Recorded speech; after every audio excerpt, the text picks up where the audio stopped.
ایک ہے کوئی غیر مسلم جو قرآن مجید کو ابھی تلاش حقیقت کی نیت سے پڑھ رہا ہے، وہ مسلمان نہیں ہے، وہ نہیں مانتا کہ قرآن جو اللہ کا کلام ہے۔ ظاہر بات ہے، نہ وہ اس کا ادب کرے گا، نہ وہ اس کے لیے وضو کرے گا، نہ اس کے اور آداب پورے کرے گا، وہ تو قرآن پڑھ رہا ہے طلب ہدایت کے لیے۔ تو اگر تو اس کے اندر نیت ہے کہ وہ جاننا چاہتا ہے کہ واقعتاً یہ اللہ کی کتاب ہے یا نہیں اور حقیقت کیا ہے، تو قرآن اس پر اپنے آپ کو منکشف کر دے گا۔ ہم جو بحث کر رہے ہیں اس وقت ان لوگوں کو جو مانتے ہیں کہ یہ اللہ کا کلام ہے۔ اب اس کے حوالے سے یہ اس کے آداب ہیں، اس کا ایک حق ہے کہ اس کا ادب کیا جائے، تعظیم کی جائے، اس کے لیے وضو کیا جائے، اس کے لیے قبلہ رو ہو کر بیٹھا جائے، بیٹھ کر بڑے ادب کے ساتھ جو ہے اس کے سامنے زانو تلمس طے کر کے اس کی تلاوت کی جائے، اس کی ابتدا تعوذ سے کی جائے۔ یہ تو ہوئے ظاہری۔ پھر باطنی ہے کہ دل جو ہے کلام اور صاحب کلام کی عظمت جو ہے وہ دل کے اندر جاگزیں ہو۔ پھر یہ کہ نیت یہ ہو کہ مجھے اس کی پیروی کرنی ہے، اور اس میں خاص طور پر یہ ہے، اور یہ فتنہ آ جاتا ہے جو صاحب فکر لوگ ہوتے ہیں، اور اس سے بچنا بہت مشکل ہوتا ہے، سبجیکٹیوٹی اور objectivity. Absolute objectivity is nearly impossible, لیکن یہ کہ اصول یہی ہے کہ زیادہ سے زیادہ آبجیکٹیو ہونے کی کوشش کرنی چاہیے۔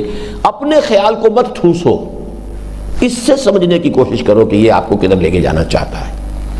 تو یہ اصل میں شعوری طور پر، ورنہ یہ کہ فرض کیجئے میں نے کوئی نظریہ بنا لیا ہے، اب وہ نظریہ بنا ہے کسی اور حوالے سے، صغرا کبرا کوئی اور ہے، اب میں قرآن پڑھ رہا ہوں کہ مجھے اس کے لیے دلیل مل جائے، وہ اصل میں بالکل غلط ہو جائے گا۔ پھر قرآن مجید جو ہے اس کو ہدایت نہیں دے گا، بلکہ یضل بہ کثیرا ویہدی بہ کثیرا۔ ہو سکتا ہے اس کے غلط کسی نظریے کے لیے قرآن مجید ہی دلیل دے دے، جاؤ دفع ہو جاؤ، لو یہ دلیل، اس لیے کہ قرآن کے الفاظ ہیں یضل بہ کثیرا ویہدی بہ کثیرا۔ اللہ اسی قرآن کے ذریعے سے بہتوں کو گمراہ کرتا ہے، بہتوں کو ہدایت دیتا ہے۔ آپ کے پری فارمڈ آئیڈیاز ہیں، پری فیبریکیٹڈ آپ کے نظریات ہیں، ان کو لے کر آپ آ رہے ہیں۔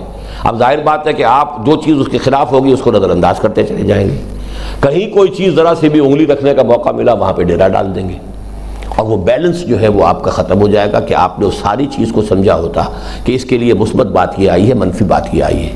تو جب تک یہ نہ ہو کہ بجائے اس کے کہ میں قرآن کو اپنے پیچھے چلاؤں، قرآن کے پیچھے چلنے کا جذبہ ہو، یہ نیت کی تصحیح۔ ایک تو یہ کہ جو اس کی ہدایت ہوگی اسے میں اختیار کروں گا اور میں اسے فالو کروں گا، نہ یہ کہ میں اس کے لیے اس سے اپنے کسی مذمومہ خیالات یا اپنے بنائے ہوئے نظریات کے لیے دلیل اخذ کروں گا۔